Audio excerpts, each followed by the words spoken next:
Sir नमस्कार। Sir जैसा कि आजकल हम सुनने में आ रहा है, बहुत जोर शोर से चर्चा चल रही है प्राकृतिक खेती के लिए, जीवामृत बीजामृत इनके माध्यम से फसलों का उत्पादन बढ़ाने के लिए। तो साहब ये ठीक है, लेकिन इसके अलावा भी हम देखते हैं प्राकृतिक खेती का तो दायरा बहुत बड़ा है और किसी और उत्पादन के माध्यम से, किसी और विधि के माध्यम से हम किसानों की आय बढ़ाएं। तो सर इस पर आप प्रकाश डालेंगे तो मुझे लगता है इससे बहुत किसान लाभान्वित होंगे। ठीक बात है। देखिए, आपका विषय बहुत अच्छा है और मैं अपनी मेरी यूट्यूब चैनल में जो मैं वीडियो डालता हूं, मैं उस समग्रता प्राकृतिक खेती की समग्रता की बात करता हूं। अधिकांश जी सर। हम केवल जीवामृत बीजामृत पर, ठीक है, वो ज़मीन में माइक्रोब्स जो नष्ट हो गए उनको वापसी के लिए तरीका ठीक है, ज़मीन की उर्वरता को बढ़ाना है।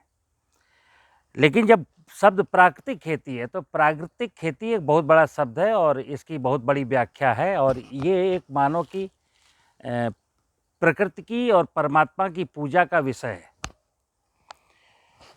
किसान चूँकि कहते हैं ना कि बिना लालच के कोई कुछ करता नहीं। तो मनुष्य है तो मनुष्य खेती करेगा तो उसमें कुछ मिलेगा, मतलब समथिंग खेती की कोई क्रिया करेगा तो उसको कुछ अर्निंग होनी चाहिए, क्योंकि जीविकोपार्जन से जुड़ा हुआ धंधा है। एक और चीज़ है कि खेती के बिना इस संसार में कुछ नहीं है, खेती के बिना कुछ नहीं है। और खेती मानव सभ्यता की सबसे प्राचीन संस्कृति है। खेती कोई व्यवसाय नहीं है, खेती मानव सभ्यता की प्राचीन संस्कृति है। खेती कोई धंधा व्यवसाय नहीं है, खेती विशुद्ध रूप से धर्म और दर्शन का विषय है। कालांतर में इसको लोगों ने इसमें अर्थशास्त्र डाला कि आमदनी कैसे ज़्यादा होगी, तो आमदनी बढ़ाने के चक्कर में खेती का सारा सिस्टम हमने बिगाड़ दिया। और चूंकि सिस्टम को बिगड़ने में काफ़ी समय लगा और आज उसके दुष्परिणाम हमारे सामने हैं कि किसान पहले आत्महत्या नहीं करता था। आज के 50 साल पहले देश में कोई किसान खेती में घाटा हो गया इस नाते आत्महत्या नहीं करता था। आज तो देश में हजारों किसान प्रतिवर्ष आत्महत्या करते हैं। इसका मतलब कि खेती में कुछ ना कुछ तो गड़बड़ है। अब गड़बड़ क्या है? गड़बड़ ये है कि हमने क्या, बहुत सारे लोग हैं जिसने किसान को जाने अनजाने कि नकदी फसलों का लालच दिया, वेजिटेबल की खेती करो, ये करो, ये करो, अधिक उत्पादन करो, पोषक तत्वों का प्रबंधन करो, फसलों में कोई बीमारी न लगे, फसलों को कोई कीट क्षति न पहुंचा पाए तो इंसेक्टिसाइड डालो, फंजीसाइड डालो। खरपतवार भी प्रकृति में ज़मीन के पोषक तत्वों को लूट लेते हैं, पानी ले लेते हैं, खरपतवारों को भी नष्ट कर दो। हमारे बुजुर्ग क्या कहते थे? दाने दाने पर लिखा है खाने वाले का नाम। और हमारा मानव सभ्यता का मूल मंत्र है सर्वे भवन्तु सुखिनः सर्वे सन्तु निरामया। यानी सभी मनुष्यों को खेती एक ऐसा विषय है जो समग्रता की इस भूमंडल पर जितनी भी जड़ और चेतन जगत की इकाइयां, सबके मंगल की कामना करती है। कौन? खेती। सभी के मंगल की कामना। और अभी क्या हो रहा है? अभी इसको मारना है, इसको मारना है, इसको मारना है, ये पेड़ छाया मारता है, ये करता है, गाय छुट्टा है, बैल खा गया, बकरी खा गई। तो भाई दाने दाने पर लिखा है खाने वाले का नाम। वो आपका जो विषय ये था कि क्या जीवामृत ही पर्याप्त है किसानों की आमदनी बढ़ाने के लिए? तो मैं फिर कहूँगा कि जो प्राकृतिक कृषि है, प्राकृतिक कृषि में मुझे प्रकृति की सुरक्षा करनी है। तो क्या करना है? देखिए कितना अच्छा सिस्टम है परमात्मा का। और ये मैं पौराणिक कथा है, उसकी एक घटना सुना रहा हूँ आपको, उसको बहुत ध्यान से सुनना।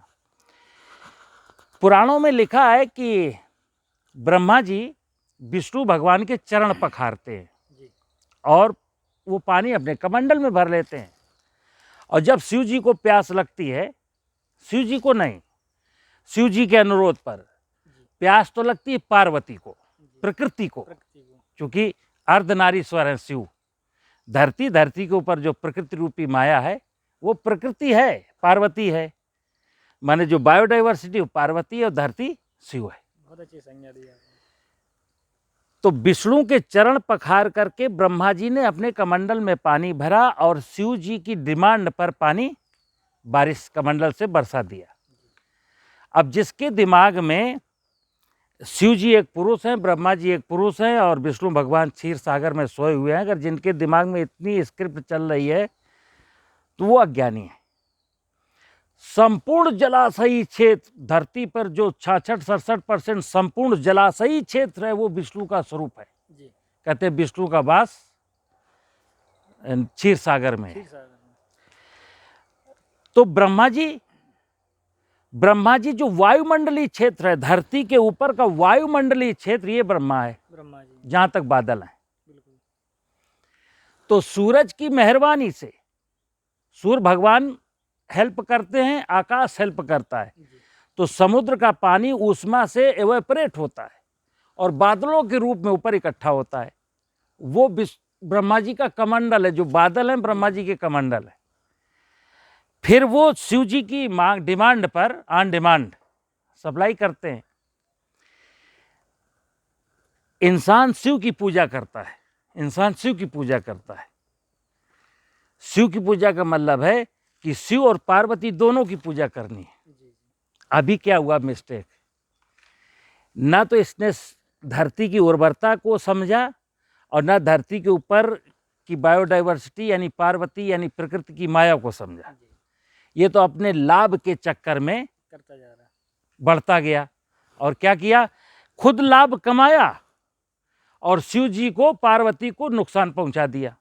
घाटा कहाँ चला? देखिए दुनिया में सब लोग लाभ का खेल खेल रहे हैं, तो हर इंसान ने लाभ कमाया, घाटा कहाँ गया? शिव जी के सर पर चला गया और पार्वती के ऊपर चला गया।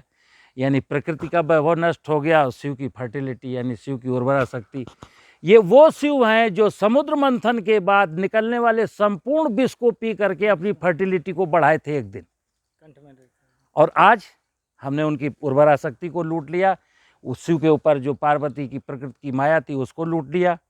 तो आपका जो प्रश्न है प्राकृतिक खेती में किसानों को क्या करना है, जैसा कि मैं बता दूं, खेत की मेड़ पर अगर एक किसान 5 फैमिली मेंबर हैं और उनके यहाँ अगर 2 एकड़ ज़मीन है, 2 एकड़, और 5 महुआ के पेड़ खड़े हैं, तो कितना भी बड़ा अकाल क्यों ना पड़ जाए, जिस किसान के पास 5 महुआ का पेड़ है वो फूड सिक्योरिटी है।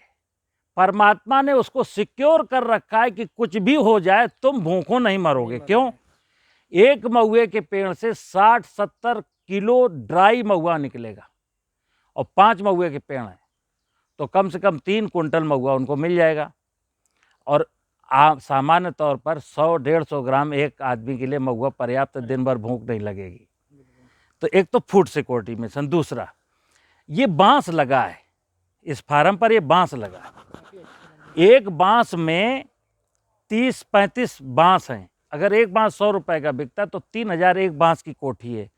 अगर किसी किसान ने अपनी खेत की मेड़ पर बांस लगा लिया 100 पेड़, तो 6-7 साल के अंदर उसकी 1.5-2 लाख की आमदनी हो गई। अगर किसी किसान ने मेड़ पर सूबबूल बो दिया और बकरी पालन करने लगा, तो बकरी आप जानते हैं आज की तारीख में कि मांस बड़ा, बकरी का मतलब बड़ा महंगा हो गया। तो एक बकरी जो है 20-25 हज़ार की बिक रही है। अगर 10 बकरियों का रोटेशन है तो आदमी अपने खेत की मेड़ पर खड़े हुए पेड़ों से, पत्तियों से बकरियां पल जाएंगी और 2 लाख रुपए की आमदनी उसको हो जाएगी। तो आमदनी कभी चना से, मटर से, धान से नहीं होगी ज़्यादा। आय वृद्धि जब भी होगी तो पशु से, पेड़ से होगी, समग्रता से होगी। पशु, देखिए प्राकृतिक खेती में हमने एक दिन बोला था, जमीन की उर्वरता, जमीन, जंगल, पेड़, खेत की मेड़ पर पेड़, जानवर यानी पशुपालन और जल। जल, जंगल, जमीन और जानवर। और कौन मेंटेन करेगा? जन, मनुष्य। जल, जंगल, जमीन, जानवर का मैनेजमेंट कौन करेगा? मनुष्य। जो मनुष्य जल, जंगल, जानवर का मैनेजमेंट जान गया, यही प्राकृतिक खेती है। कितनी सरल है। भूमि की उर्वरता कैसे बढ़ाएं, पशुओं का पालन कैसे करें, खेत की मेड़ पर पेड़ कैसे लगाएं, वर्षा को कैसे आकर्षित करें, इतनी कला आ गई तो प्राकृतिक खेती है। ना बीडीसाइड डालना, ना इंसेक्टिसाइड डालना है। ये तो जबरदस्ती की बात है, ठीक है ना। तो प्रकृति की समग्र वैभव को सजाने का नाम प्राकृतिक खेती है। और अगर प्रकृति के संपूर्ण वैभव को हम सजा पाने में असफल रहते हैं तो ये वर्तमान में प्राकृतिक खेती जैसे 20 साल जैविक खेती करते करते मैं फेल हो गया, बिल्कुल ऐसी प्राकृतिक खेती में मैं फेल होना हूँ। आपको उत्तर मिल गया? जी, बिल्कुल नमस्कार। बहुत बहुत धन्यवाद।